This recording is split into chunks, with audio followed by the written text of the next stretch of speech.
जय हिंद दोस्तों। आज 11 फरवरी 2022 है। दैनिक जागरण के राष्ट्रीय संस्करण का कंप्लीट न्यूज़ एनालिसिस करेंगे।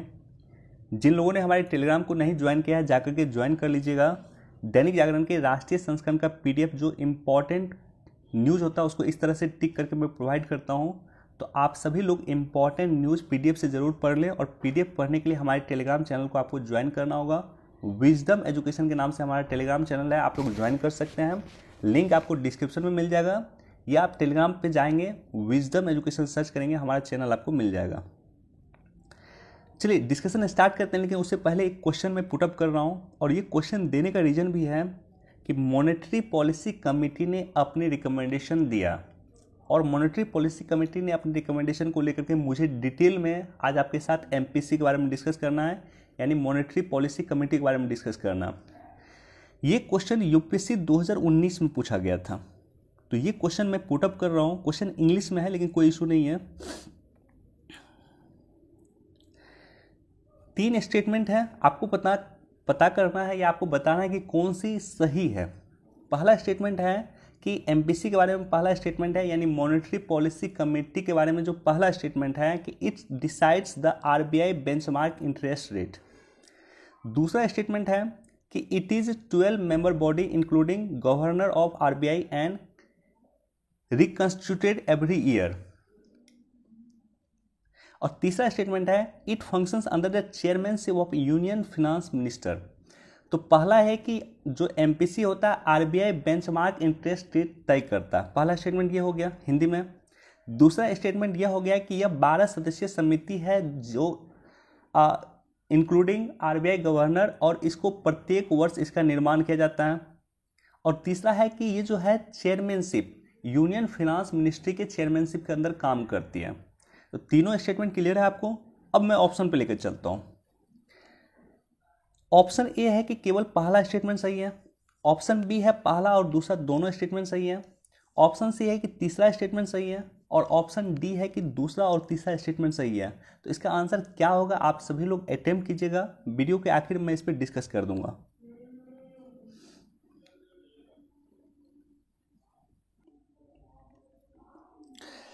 ओके, न्यूज़ पे लौटते हैं। फर्स्ट पेज पे ये न्यूज़ इंपॉर्टेंट है और आज काफ़ी न्यूज़ इंपॉर्टेंट है। आज का पेपर काफ़ी इंपॉर्टेंट है। एडिटोरियल भी आज का अच्छा आया है। देखो, सबसे पहले इशू को लेकर के डिस्कस करते हैं। इशू मैं एक बार फिर से डिस्कस कर रहा हूँ, कल भी हमने चर्चा किया था। इस इशू की शुरुआत होती है कर्नाटका के उडुपी से। कर्नाटका के उडुपी में प्री यूनिवर्सिटी कॉलेज, यानी जो स्कूल होता है 10-12 का स्कूल हो गया, वहाँ पे कुछ छात्राओं ने हिजाब पहन के आना शुरू कर दिया पिछले वर्ष। तो उसके बाद क्या हुआ, उसके विरोध स्वरूप कुछ हिंदू छात्राओं ने भी भगवा स्कार्फ पहनना शुरू कर दिया। तो कुछ छात्राएं, कुछ स्टूडेंट, कुछ महिलाएं जिन्होंने स्कार्फ पहनना शुरू कर दिया, तो कुछ महिलाओं ने जो है भगवा वस्त्र पहन के स्कूल आना शुरू कर दिया। तो यहाँ से बेसिकली विरोध की शुरुआत होती है। तो अब क्या हुआ कि ये मैटर गया था कर्नाटका हाईकोर्ट, और कर्नाटका हाईकोर्ट मैटर जाने के बाद एक सदस्यीय पीठ ने इस मैटर को सुनने से इनकार कर दिया और 3 सदस्यीय पीठ बैठी। और 3 सदस्यीय पीठ का कहना यह है कि जब तक इस मामले की सुनवाई चलेगी कोर्ट में, तब तक स्कूल में ना तो हिजाब और ना ही भगवा स्कार्फ पहना के कोई स्कूल आएगा। तो तात्कालिक रूप से जब तक सुनवाई चलेगी तब तक इसके लिए रोक लगा दिया गया है कि ना तो आप हिजाब पहन करके स्कूल आ सकते हैं और ना ही भगवा स्कार्फ पहन करके स्कूल आ सकते हैं। किसी भी तरह का शैक्षणिक संस्थान में ऐसे कपड़ा ना पहने जो किसी के धर्म को आहत करे या किसी भी धर्म को भड़काए, इस तरह से नहीं होना चाहिए। तो तात्कालिक रूप से इस पर बैन लगाया गया है। अब ये मैटर माननीय सर्वोच्च न्यायालय भी जाएगा और उसके बाद देखते हैं कि माननीय सर्वोच्च न्यायालय इस पर क्या टीका टिप्पणी करता है। अच्छा, यहाँ पे दूसरा जो पॉइंट है कि मद्रास हाईकोर्ट की अहम टिप्पणी, क्या सर्वोपरि है राष्ट्र या धर्म। ये काफ़ी इंपॉर्टेंट है और ये इंपॉर्टेंट इसलिए भी है कि जब आप सिविल सर्विसेज में जाते हैं और ख़ास करके कमीशन की तैयारी करने वाले जो बच्चे हैं, अगर आप आईएएस बनते हैं या आईपीएस बनते हैं, तो ऐसे कंडीशन में जब आईएएस, जैसे ही आप सर्विस में जाते हैं, जैसे ही आप सिविल सर्विसेज बनते हैं, सिविल एस्पायरेंट से सिविल सर्विसेज बनने की जो प्रक्रिया है, तो वहाँ पे आपके लिए जो सिविल सर्विसेज वो अपने आप में एक धर्म हो जाता है। तो ऐसे कंडीशन में राष्ट्र आपके लिए इम्पोर्टेंट हो जाता है। जब आप सर्विसेज में जाते हैं तब आपके लिए राष्ट्र इम्पोर्टेंट हो जाता है। अभी आपके लिए कुछ भी इम्पोर्टेंट हो, लेकिन जब आप सर्विस में जाइएगा तब आपके लिए राष्ट्र इम्पोर्टेंट हो जाएगा। बहरहाल इम्पोर्टेंट क्या, देखिए एग्जाम पर्सपेक्टिव से क्या इसमें से निकालना चाहिए। तो मेरा मानना है कि आर्टिकल 44 पे चर्चा शुरू होनी चाहिए। इसको लेकर के क्वेश्चन पूछा जा सकता है, पॉजिटिव भी होगा नेगेटिव भी होगा, लेकिन चर्चा तो एटलीस्ट शुरू हो। भारत के संविधान निर्माता इतने बुद्धिजीवी थे कि उन्होंने कुछ चीज़ें का प्रोविज़न जो है भारत के संविधान में इस रूप में किया था कि भविष्य में जब सरकार मैच्योर होगी, भविष्य में जब नागरिक मैच्योर होंगे, तब इसको लेकर के एक्शन लेंगे। आर्टिकल 44 को इसलिए डीपीएसपी में जगह दिया गया था, राज्य के नीति निर्देशक तत्वों में जगह दिया था, क्योंकि उनका सोचना था कि जब भी हमारे देश के जो है जनता शिक्षित होगी या हमारी जनता जो है बुद्धिजीवी होगी, हमारे देश के जो है सरकार बुद्धिजीवी होंगे, तो उसके बारे में इस पे सोचेंगे और इस पे एक्शन लेंगे। तो इस तरह का कई सारा प्रोविज़न किया गया था राज्य के नीति निर्देशक तत्वों में, जो कालांतर में सरकार इसको लागू कर रही है। तो आर्टिकल 44 एग्जाम पर्सपेक्टिव से इंपॉर्टेंट है। हम लोग सेपरेट वीडियो बना करके उस पर डिस्कस करेंगे। देखिए ये टॉपिक काफ़ी इंपॉर्टेंट टॉपिक है। पीडीएस ने डिजिटल होने से 50,000 करोड़ की लीकेज बंद। तो थोड़ा सा हम लोग डिस्कस करेंगे वन नेशन वन राशन के बारे में। वन नेशन वन राशन केंद्रीय उपभोक्ता मामले, खाद्य और सार्वजनिक वितरण मामले के मंत्रालय के तहत आता है। एक देश एक राशन का मतलब क्या?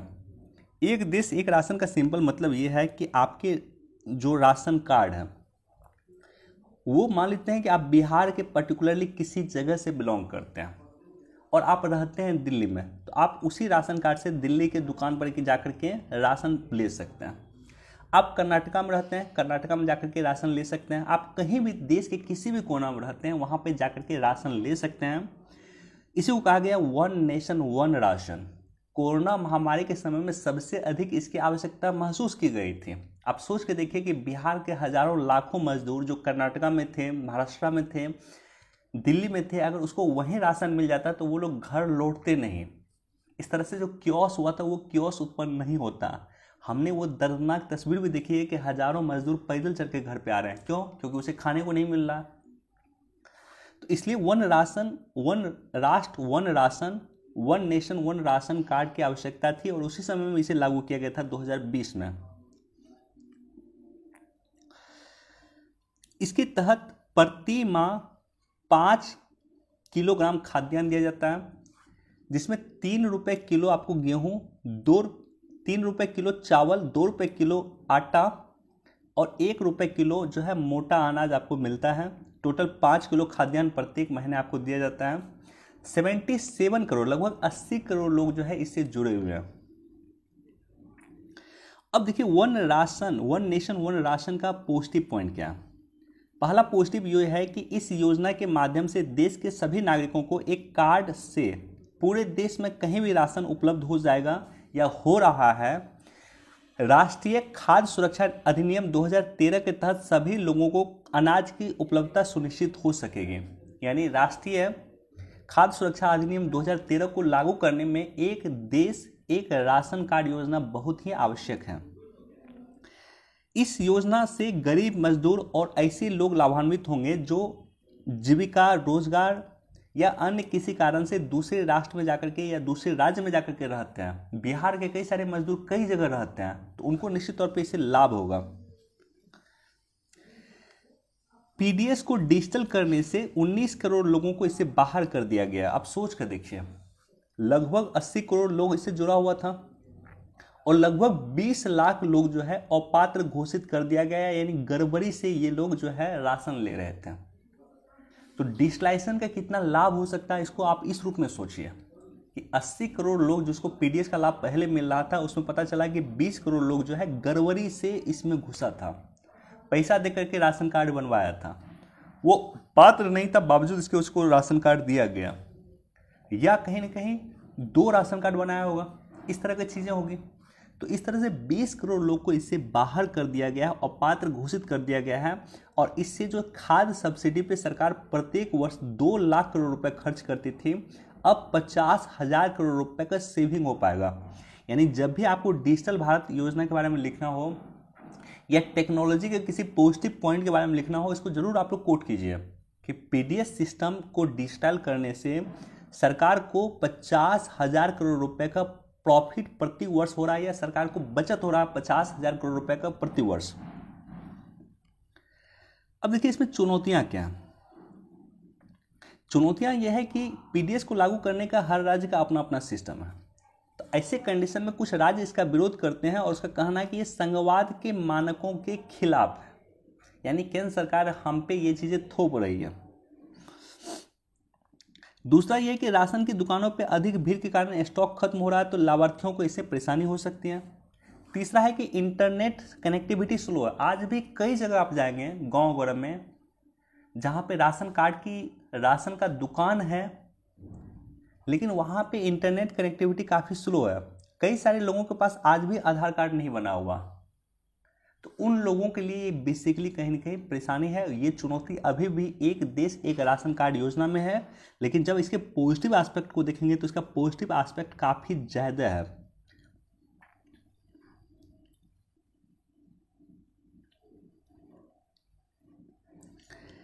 दिल्ली सरकार की एग्रीगेटर नीति का ड्राफ्ट जारी, इसको एक बार आप लोग पढ़ लीजिएगा।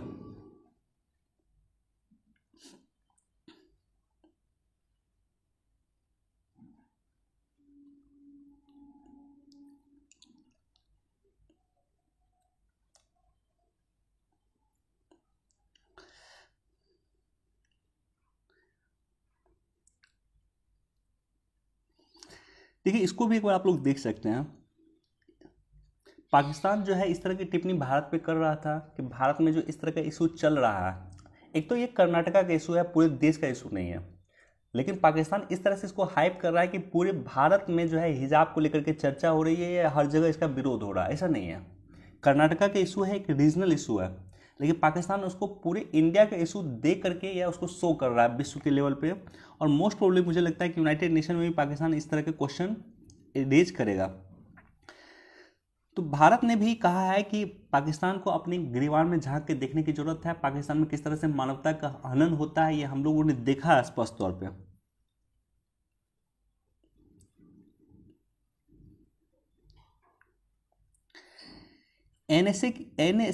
एनएसई नेशनल स्टॉक एक्सचेंज कंपनियों में खुदरा निवेशक की रिकॉर्ड हिस्सेदारी। नेशनल स्टॉक एक्सचेंज, देखिए दो टर्म लगातार आप लोग सुनते होंगे। एक तो बीएसई सुनते होंगे आप लोग, बीएसई बॉम्बे स्टॉक एक्सचेंज, और एक सुनते होंगे आप लोग एनएससी नेशनल स्टॉक एक्सचेंज। दोनों के बारे में बेसिक इंफॉर्मेशन मैं आपके साथ डिस्कस करूंगा आज। बीएसई ने 24 सितंबर 2020-21 को 60,000 का आंकड़ा प्राप्त किया था या पार किया था। ये अधिक इंपॉर्टेंट नहीं है, लेकिन ये अधिक इंपॉर्टेंट है कि बॉम्बे स्टॉक एक्सचेंज भारत और एशिया का सबसे पुराना स्टॉक एक्सचेंज है। इसकी स्थापना 1875 में हुई थी। इंडिया और भारत का सबसे पुराना स्टॉक एक्सचेंज, इंडिया और एशिया का सबसे पुराना स्टॉक एक्सचेंज जो है वो बॉम्बे स्टॉक एक्सचेंज है, जिसकी स्थापना 1875 में किया गया था। एशिया के सबसे प्राचीन और भारत के प्रथम स्टॉक एक्सचेंज को Mumbai stock exchange security contract regulation act 1956 के तहत मान्यता मिली थी। और जो बीएसई होता है, बॉम्बे स्टॉक एक्सचेंज होता है, तो बीएसई में चलता है आपको सेंसेक्स जो होता है वो बीएसई में चलता है। और सेंसेक्स बेसिकली क्या होती है कि जो 30 कंपनी है, 30 सूचीबद्ध कंपनियों के जो है उतार चढ़ाव को लेकर के मेजर किया जाता है। 30 सूचीबद्ध कंपनियों की वित्तीय स्थिति को लेकर के सेंसेक्स को मेजर किया जाता है, सेंसेक्स मेजर किया जाता है। और सेंसेक्स बेसिकली संबंधित है बॉम्बे स्टॉक एक्सचेंज से। अब देखिए national stock exchange NSE, national stock exchange Bharat का सबसे बड़ा और तकनीकी रूप से अग्रणी स्टॉक एक्सचेंज है। ये मुंबई में स्थित है। इसकी स्थापना 1992 में किया गया था। कारोबार के लिहाज से ये विश्व का तीसरा सबसे बड़ा स्टॉक एक्सचेंज है। अब देखिए, जिस तरह से बीएसई में आपको सेंसेक्स चलता है, उसी तरह से एनएसई में आपको चलता है निफ्टी। निफ्टी जो है बेसिकली 50 कंपनी, जो 50 कंपनी है भारतीय कंपनी जो है, उसके जो अप्स डाउन को लेकर के जो है निफ्टी अपना रिपोर्ट देती है, या निफ्टी का जो है सूचकांक जारी होता है। वो बेसिकली 50 कंपनी जो है भारत की जो सूचीबद्ध कंपनी है, जो एनएसई में सूचीबद्ध है, नेशनल स्टॉक एक्सचेंज में सूचीबद्ध है, उस कंपनी के अप्स डाउन्स को लेकर के जो है ये अपना डाटा जारी करती है। तो बेसिक क्या है इसका कि बॉम्बे स्टॉक एक्सचेंज 30 कंपनियों को लेकर के सेंसेक्स जारी करता है, और नेशनल स्टॉक एक्सचेंज 50 कंपनियों को लेकर के निफ्टी जारी करता है। बॉम्बे स्टॉक एक्सचेंज एशिया और भारत दोनों का सबसे पुराना स्टॉक एक्सचेंज है, जिसकी स्थापना 1875 में हुआ था। नेशनल स्टॉक एक्सचेंज की स्थापना 1992 में किया गया था। ये सब बेसिक पॉइंट है, इसको ध्यान रखिएगा। ब्याज दरों में बदलाव नहीं, सस्ते लोन का दौर जारी। मौद्रिक समीक्षा नीति, मॉनेटरी पॉलिसी कमेटी की बैठक, आरबीआई ने मौद्रिक नीतिगत दरों को यथावत रखने का निर्णय लिया है। कोई खास बदलाव नहीं किया गया है। बैंक दर इसमें भी 4% बैंक दर है। रिवर्स रेपो की बात कीजिएगा तो 3.35% है, और मार्जिनल स्टैंडिंग फैसिलिटीज या बैंक दर की बात कीजिएगा तो वो है 4.25%। तो रेपो रेट कितना है? 4% रेपो रेट है। रिवर्स रेपो रेट है 3.35%, और bank rate marginal standing facilities ये है 4.25%। ये रखने का निर्णय लिया गया है। ये नॉर्मली क्वेश्चन यूपीएससी या स्टेट पीसीएस नहीं पूछता, लेकिन जो बैंकिंग की तैयारी करते हैं उसको ये क्वेश्चन पूछता ही पूछता है। अब देखिए इंपॉर्टेंट क्या है। इंपॉर्टेंट ये है कि एमपीसी ने 2022 फरवरी 2022 में जो एमपीसी की मीटिंग हुई है, मॉनेटरी पॉलिसी कमेटी की मीटिंग हुई है, इसमें आरबीआई ने भारत की विकास दर 2022-23 के लिए 7.8% प्रिडिक्ट किया। अगर आप इकोनॉमिक सर्वे को देखें तो इकोनॉमिक सर्वे ने भारत की विकास दर 8% से लेकर के 8.5% प्रिडिक्ट किया था।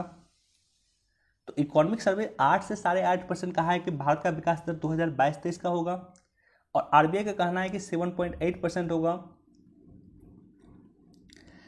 अब देखिए एमपीसी क्या है। एमपीसी को लेकर के क्वेश्चन मैंने दिया भी था ऊपर, और यूपीएससी भी क्वेश्चन इसमें पूछ चुका। तो एमपीसी का गठन नीतिगत ब्याज दर के निर्धारण को अधिक उपयोगी और पारदर्शी बनाने के लिए जून 2016 में किया गया था। वित्त अधिनियम 2016 द्वारा रिजर्व बैंक ऑफ इंडिया अधिनियम 1934 में संशोधन किया गया तथा ताकि मौद्रिक नीति समिति को वैधानिक और संस्थागत रूप प्रदान किया जा सके। इसमें 6 सदस्य होते हैं। 6 सदस्य में जो 3 सदस्य होते हैं वो आरबीआई से होते हैं, और 3 सदस्य सरकार के पार्ट होते हैं। आरबीआई के जो 3 सदस्य होते हैं उसमें एक सदस्य होता है आरबीआई का अध्यक्ष, जो इस समिति को लीड करता है, इस समिति की अध्यक्षता करता है। प्रत्येक 2 महीने पे इसकी मीटिंग होती है। तो इस तरह से एक वर्ष में इसकी 6 मीटिंग होती है। यानी अगर फरवरी में मीटिंग हुआ तो नेक्स्ट मीटिंग कब होगा? नेक्स्ट मीटिंग होगा आपको अप्रैल 2022 में। मौद्रिक नीति समिति का लक्ष्य क्या? एमपीसी का लक्ष्य क्या? तो एमपीसी का जो प्राथमिक उद्देश्य है वो है कि आर्थिक वृद्धि को ध्यान रखते हुए मूल्य स्थिरता बनाई जाए, और मूल्य स्थिरता अस्थायी विकास के लिए आवश्यक है। यानी जो इन्फ्लेशन है, इन्फ्लेशन को कंट्रोल करना भी कहीं ना कहीं इसका लक्ष्य है। रिजर्व बैंक ऑफ इंडिया अधिनियम 1934 के अनुसार भारत सरकार आरबीआई से परामर्श करके प्रत्येक 5 वर्ष में एक बार मुद्रास्फीति लक्ष्य को निर्धारित करता है। अब देखिए एक उर्जित पटेल समिति बनाया गया था। आरबीआई के द्वारा उर्जित पटेल समिति बनाया गया था, जिस समिति ने कहा था कि जो सीपीआई है यानी उपभोक्ता मूल्य सूचकांक है, यानी इन्फ्लेशन है, वो इन्फ्लेशन जो है 4 ± 2% होना चाहिए। ये आदर्श रूप में इन्फ्लेशन जो है 4% होना चाहिए, सीपीआई 4% होना चाहिए। और +-2 होना चाहिए, यानी 2% से लेकर के 6% के बीच में जो है इन्फ्लेशन होना चाहिए, या उपभोक्ता मूल्य सूचकांक जो है 2 से 6% के बीच में होना चाहिए। 4% ठीक है, आइडल कंडीशन 4% है। तो बेसिकली इसको भी रेगुलेट करने का काम, इन्फ्लेशन को मेंटेन करने का काम आरबीआई करती है। अब मौद्रिक नीति के साधन क्या है? ये जो एमपीसी की मीटिंग होती है, इस मीटिंग में क्या उसका साधन है, किस तरह से वो इन्फ्लेशन को कंट्रोल करता है? तो एक साधन है repo rate, reverse repo rate. मैं ये सब डिस्कस नहीं कर रहा हूँ डिटेल में कि रेपो रेट क्या होता है, रिवर्स रेपो रेट क्या होता है, ये आप लोग पढ़ लीजिएगा। लेकिन जो मौद्रिक नीति की जो साधन है वो है repo rate, reverse repo rate, marginal standing facilities, bank rate, cash reserve ratio, statutory liquidity ratio, open market operation और मार्केट स्टेबलाइजेशन स्कीम। तो ये सारा का सारा जो पार्ट है वो बेसिकली इसी के माध्यम से आरबीआई मार्केट को कंट्रोल करता है, आरबीआई इन्फ्लेशन को कंट्रोल करता है, आरबीआई महंगाई को कंट्रोल करता है।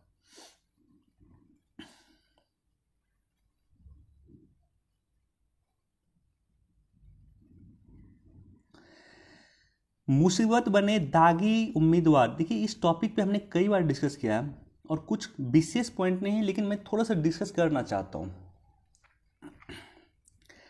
राजनीतिक को अपराधीकरण को लेकर के मैटर फिर से सर्वोच्च न्यायालय चला गया है और सर्वोच्च न्यायालय इसको लेकर के अब जल्द से जल्द कोई न कोई निर्णय पे आएगी या चर्चा होगी सर्वोच्च न्यायालय में। अब इशू ये है कि जो पहला चरण का चुनाव हुआ, पहला चरण का जो कल चुनाव हुआ है यूपी में, उसमें 25% उम्मीदवार जो है वो दागी छवि के थे। ये मैं नहीं कह रहा हूँ, association of democratic reforms ADR अपनी रिपोर्ट में कर रही है। एसोसिएशन ऑफ डेमोक्रेटिक रिफॉर्म्स ने कहा है कि यूपी के जो इलेक्शन हुए पहले चरण के, उसमें 25% दागी उम्मीदवार थे। अब माननीय सर्वोच्च न्यायालय ने एक स्टेटमेंट जारी किया था। तो सर्वोच्च न्यायालय की टिप्पणी था कि राजनीतिक व्यवस्था के अपराधीकरण का खतरा निरंतर बढ़ रहा है। इसकी शुद्धता के लिए आपराधिक पृष्ठभूमि के व्यक्ति को कानून निर्माता बनने की अनुमति नहीं दी जानी चाहिए, किंतु हमारे हाथ बंधे हैं, हम सरकार के क्षेत्र में अतिक्रमण नहीं करना चाहते हैं। ये अफसोस की बात है, ये अफसोस की बात है कि माननीय सर्वोच्च न्यायालय जो है इस तरह के सरकार को अभी तक कह सकते हैं कि सरकार को किसी तरह कोई गाइडलाइन जारी नहीं किया। देखिए होता क्या है कि जो व्यक्ति को कानून बनाने की जिम्मेदारी है, अगर वही व्यक्ति कल के डेट में अपराधी है, मान लीजिए एक व्यक्ति जो संसद में पहुंच चुका है, जो अपराध के संरक्षण को लेकर के कानून बनाएगा, अपराध को रोकने के लिए कानून बनाएगा, और वही व्यक्ति अगर खुद अपराधी है तो वो कोशिश नहीं करेगा कि इस तरह का कानून बने। और यही देश में समस्या हो रही है। बावजूद इसके माननीय सर्वोच्च न्यायालय जो है राजनीतिक अपराधीकरण को लेकर के आज से पहले जो मैटर आता था उसमें क्या करती थी कि वो कहती थी कि ये मेरा क्षेत्राधिकार नहीं है, ये क्षेत्राधिकार है संसद का, संसद इस पर कानून बनाया। तो ये कह करके माननीय सर्वोच्च न्यायालय टाल देती थी। लेकिन संसद में बैठे हुए मैक्सिमम लोग जो है कहीं न कहीं आपराधिक छवि के हैं, तो वो इस पर कानून बनाने से बचते हैं।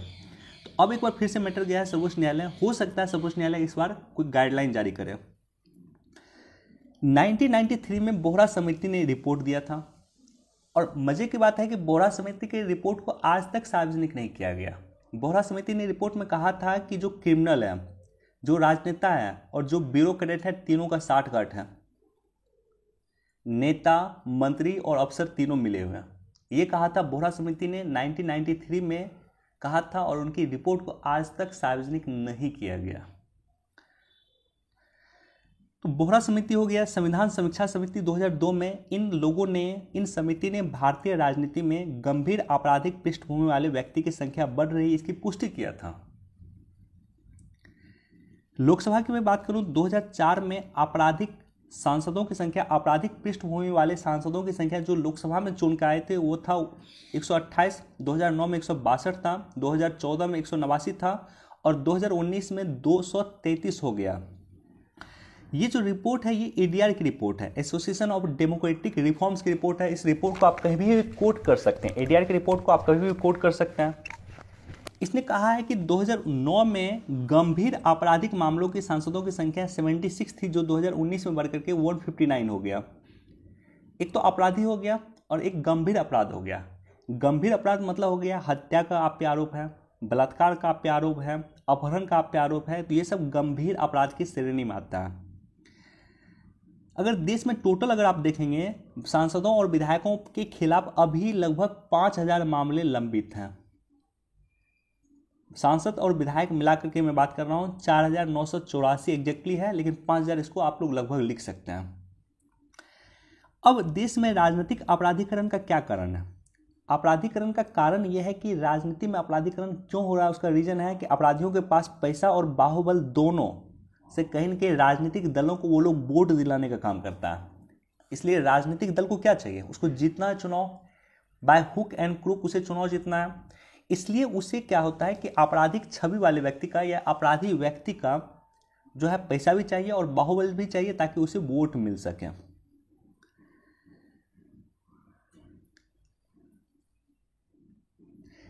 भारत में राजनीतिक दलों में काफी हद तक अंतरदलीय लोकतंत्र का अभाव है।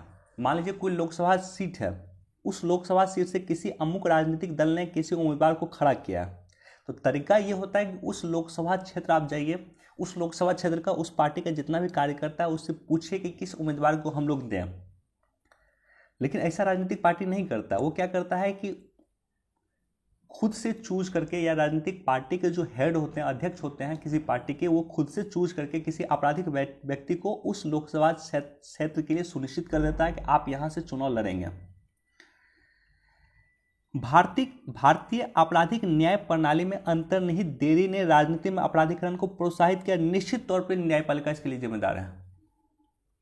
अगर बहुत सारा रीजन है कि भारत में अपराधीकरण क्यों बढ़ रहा है, तो एक रीजन न्यायपालिका भी है। क्यों? क्योंकि किसी मैटर को सुनवाई करने में एक न्यायपालिका को 15 वर्ष का समय लग जाता है।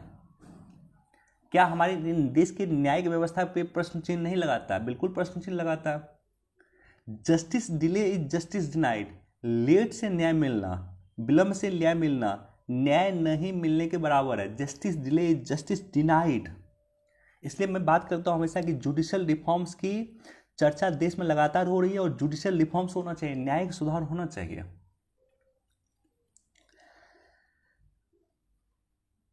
उसके बाद निर्वाचन आयोग में मौजूदा कार्य प्रणाली में खामियां, कई इस तरह की खामियां जो है निर्वाचन आयोग में खुद भी है, तो उससे भी हमें दूर करने की आवश्यकता है। भारतीय राजनीति में नैतिक मूल्यों का अभाव हो गया। निश्चित तौर पे जो नैतिक मूल्य आज़ादी के समय में भारतीय नेताओं का था, क्या वो आज है? बिल्कुल नहीं है। तो नैतिक मूल्य का जो है अभाव भी राजनीति में अपराधीकरण को बढ़ावा दिया है। और प्रशासनिक विफलता, अब देखिए एक बाहुबली व्यक्ति, प्रशासनिक विफलता किस तरह से राजनीतिक अपराधीकरण को बढ़ावा दे रहा है। एक गरीब व्यक्ति मान लेते हैं, वो जाता है किसी अफसर के पास, मान लीजिए किसी आईएएस के पास जाता है या एसडीएम के पास जाता है। एसडीएम उसको मिलने का मौका नहीं देता, उसका काम बिल्कुल नहीं करता, और बिहार जैसी जगह में देख रहा हूँ बिल्कुल काम नहीं करता। यानी जो रिस्पॉन्स देना चाहिए उस गरीब व्यक्ति को वो प्रशासनिक पदाधिकारी उसको नहीं देता। राजनेता वो प्रशासनिक पदाधिकारी हो गया या जो पुलिस ऑफिसर हो गया या जो दरोगा हो गया, वो बिल्कुल नहीं देता। तो ऐसे कंडीशन में वो गरीब व्यक्ति कहाँ जाता है? वो गरीब व्यक्ति जाता है किसी बाहुबली के पास। अब ये बाहुबली अगर इस अधिकारी को, ये पुलिस अधिकारी हो या दरोगा हो, एसडीएम हो, डीएसपी हो, कोई भी हो, इस बाहुबली ने अगर इस दरोगा को कॉल किया कि आप इसका काम कीजिए, तो इमीडिएटली काम करेगा। तो अब सोच के देखिए, वो जो गरीब व्यक्ति है उसके पास, वो प्रशासन के पास गया, उसका काम नहीं हुआ, वो बाहुबली के पास गया, उसका काम हो गया। तो इसके लिए, इस गरीब व्यक्ति के लिए जो बाहुबली है यही इसका माँ बाप हो जाता है, यही इसका भगवान हो जाता है। और ये खूब हो रहा है देश में, इंडिया बिहार में तो मैं काफ़ी देख रहा हूँ इसको हो रहा। तो इसलिए जो प्रशासनिक विफलता है, अब क्या करेगा वो गरीब व्यक्ति? उस बाहुबली को ही वोट देगा, उसका पूरा खानदान उसी को वोट देगा। तो प्रशासनिक विफलता भी बहुत हद तक राजनीतिक अपराधीकरण को बढ़ावा दिया।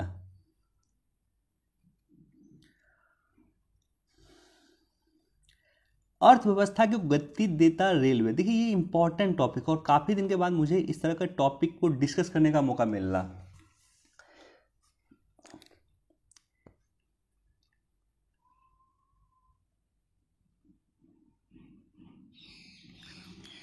बजट 2020-21 जब आया था, तो उसमें एक चर्चा किया गया था, और वो चर्चा किया गया था कि सरकार राष्ट्रीय लॉजिस्टिक्स पॉलिसी लेकर आएगा, राष्ट्रीय लॉजिस्टिक्स नीति लेकर आएगी।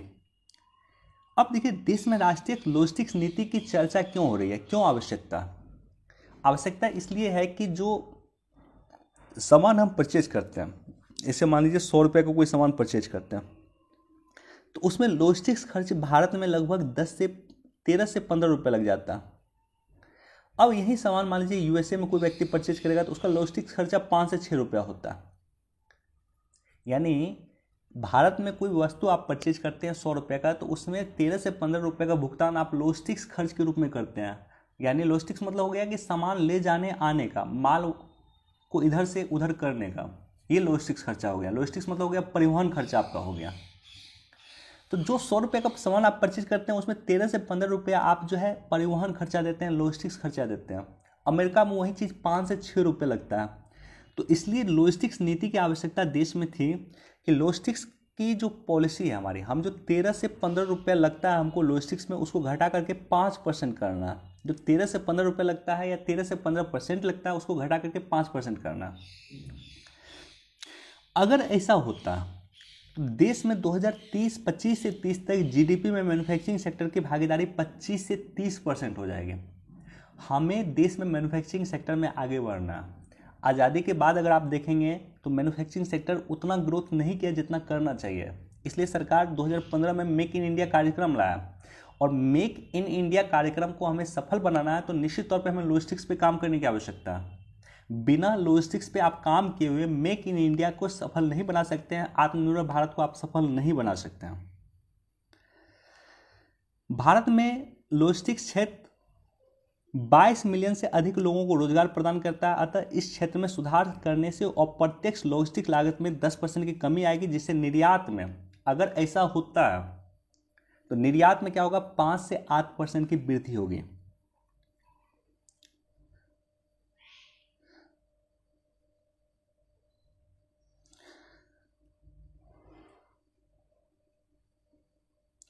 अब देखिए यहाँ पे भारत में रेलवे माल ढुलाई जो है 2030 तक 3.3 अरब टन ले जाना चाहती हैं। अब देखिए, ये मैं एडिटोरियल पे रिटर्न होता हूँ। ये एडिटोरियल में जो कुछ बातें कहा गया है, रेलवे लॉजिस्टिक्स का बात कहा गया।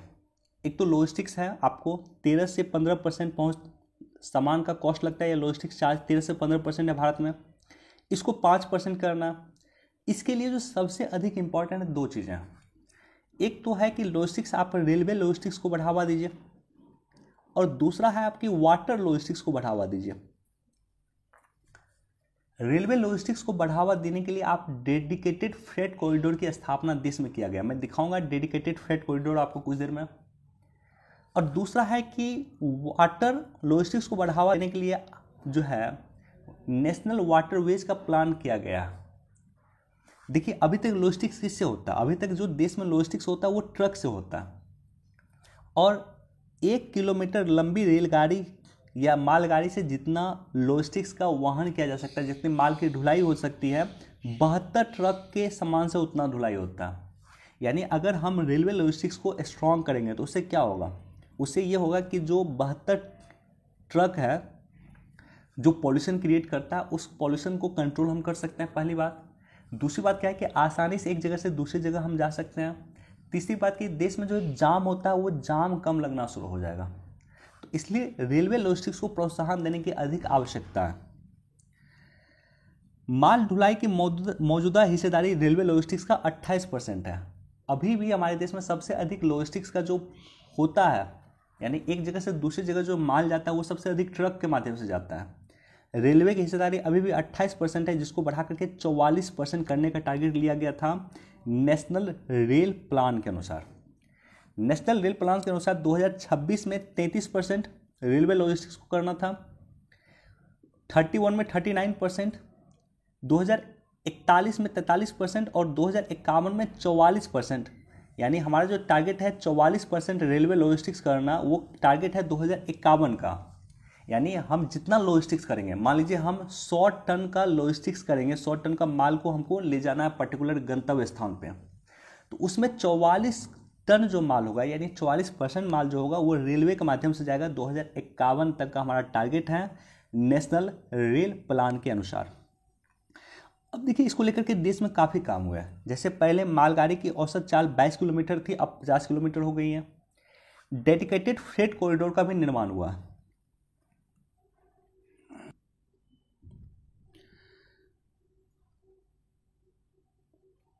अब देखिए ये जो आपको दिख रहा है, ये जो है DMIC है, दिल्ली मुंबई इंडस्ट्रियल कॉरिडोर। ये एक कॉरिडोर है, फ्रेट कॉरिडोर है। फ्रेट कॉरिडोर मतलब हो गया रेल कॉरिडोर। जैसे आप देखते होंगे कि अब क्या हो रहा है कि जैसे रेलगाड़ी है, एक रेलगाड़ी इसके लिए जाती है, एक रेलगाड़ी आती है। अब पटना से दिल्ली जाइए, एक जाने के लिए ट्रैक है, एक आने के लिए ट्रैक होगा। तो उसी तरह से एक सेपरेट ट्रैक बन रहा है जिसपे सिर्फ मालगाड़ी चलेगी, ये इधर से जाएगा, एक इधर से आएगा। तो रेलवे ट्रैक के आसपास का जो एक ट्रैक बन रहा है सिर्फ जिसपे मालगाड़ी चलेगी, उसी को कहा गया डेडिकेटेड फ्रेट कॉरिडोर, जो सिर्फ मालगाड़ी को ले जाने और वापस लाने के लिए बनी है।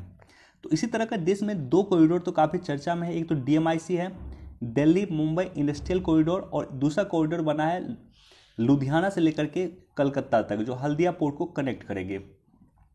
तो ये बेसिकली जो बना है, ये कहीं ना कहीं लॉजिस्टिक्स को इम्प्रूव करने के लिए ही बन रहा है, और खास करके रेलवे लॉजिस्टिक्स को इम्प्रूव करने के लिए ये कॉरिडोर का निर्माण किया जा रहा है, जिसमें DMIC का निर्माण, दिल्ली मुंबई इंडस्ट्रियल कॉरिडोर का निर्माण जापान की सहायता से किया जा रहा है। ये क्वेश्चन पिछले वर्ष BPSC में पूछा है।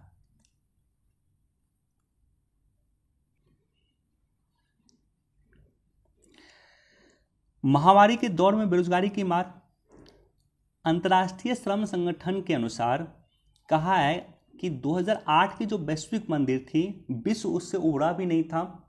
2008 में जो वैश्विक मंदी थी उससे विश्व उबरा भी नहीं था कि 2019 में कोविड आ गया है और एक बार फिर से लोगों के रोजगार गए हैं, और खास करके महिलाएं सबसे अधिक प्रभावित हुई है। इसको आप लोग देख लीजिएगा, लिख लीजिएगा इसका कुछ पॉइंट। वन टाइम इसको पढ़ सकते हैं। मुझे एक्सपेक्टेशन था कि एडिटोरियल काफ़ी अच्छा होगा, लेकिन उस तरह से है नहीं, लेकिन वन टाइम इसको आप लोग पढ़ सकते हैं।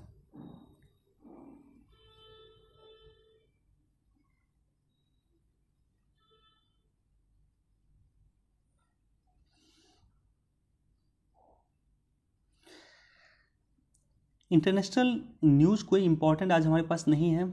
चलिए, हमारे पास लगता है इतना ही न्यूज़ इंपॉर्टेंट था। लौटते हैं क्वेश्चन पे।